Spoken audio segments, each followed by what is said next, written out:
السلام علیکم۔ یہ تصور کسی فلمی کہانی جیسا لگتا ہے کہ صرف ایک بال یا خون کے معمولی سے نمونے سے کسی نامعلوم شخص کے چہرے کا اندازہ لگا لیا جائے، مگر آج کی فورینزک سائنس میں یہ خیال محض تصور نہیں رہا۔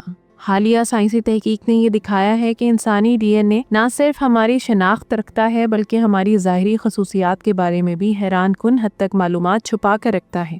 فورینزک سائنس کی جس ٹیکنیک پر آج دنیا بھر میں بات ہو رہی ہے اسے فورینزک ڈی این اے فینوٹائپنگ کہا جاتا ہے۔ روایتی ڈی این اے ٹیسٹنگ میں سائنسدان صرف یہ جانچتے ہیں کہ آیا کوئی ڈی این اے نمونہ کسی مشتبہ شخص سے میچ کرتا ہے یا نہیں، لیکن اس جدید ٹیکنیک میں معاملہ مختلف ہے۔ یہاں ڈی این اے سے یہ اندازہ لگانے کی کوشش کی جاتی ہے کہ وہ شخص کیسا دکھائی دیتا ہوگا، جیسے آنکھوں کا رنگ، بالوں کا رنگ، جلد کا شیڈ اور بعض اوقات چہرے کی ساخت کے عمومی خد و خال۔ حالیہ تحقیق جو معروف سائنسی جریدے نیچر ہیومن بیہیویئر اور سائنس ایڈوانسز میں رپورٹ ہوئی ہے، بتاتی ہے کہ مخصوص جینیاتی مارکرز انسان کی ظاہری خصوصیات سے مضبوط تعلق رکھتے ہیں۔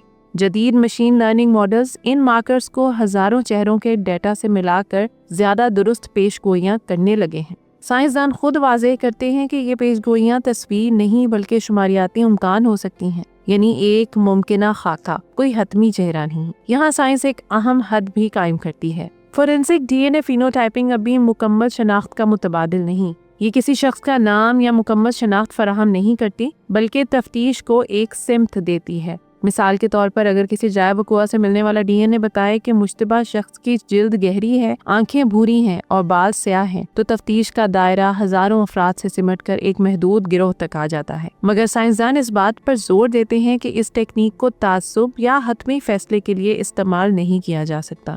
حالیہ برسوں میں اس ٹیکنیک پر اخلاقی بحث بھی تیز ہوئی ہے۔ نئی تحقیق میں یہ سوال اٹھایا گیا ہے کہ اگر ڈی این اے سے ظاہری خصوصیات کا اندازہ لگایا جا سکتا ہے تو ان معلومات کا غلط استعمال کیسے روکا جائے۔ اسی لیے یورپ اور امریکہ میں تحقیق اس بات پر بھی مرکوز ہے کہ قانونی حدود، ڈیٹا پرائیویسی اور شفافیت کو کیسے یقینی بنایا جائے۔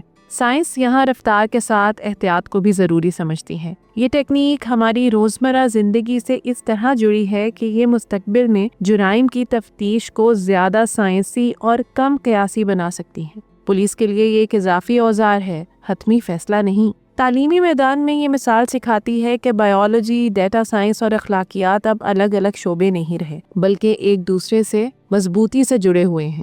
آخر میں فورینزک ڈی این اے فینوٹائپنگ ہمیں یہ احساس دلاتی ہے کہ سائنس صرف مجرم پکڑنے کا ذریعہ نہیں بلکہ ایک ذمہ داری بھی ہے۔ ڈی این اے میں چھپی معلومات طاقتور ضرور ہیں مگر انہیں سمجھداری، قانون اور اخلاق کے دائرے میں رہ کر ہی استعمال کیا جا سکتا ہے۔ سائنس ہمیں راستہ دکھاتی ہے مگر سمت کا تعین اب بھی انسانی فیصلوں پر منحصر ہے۔ تو یہ تھی آج کی ویڈیو۔ امید کرتی ہوں آپ کو آج کی ویڈیو بہت انفارمیٹیو اور دلچسپ لگی ہوگی۔ تختی آن لائن کو دیکھتے رہیے اور مجھے اجازت دیجیے۔ اللہ حافظ۔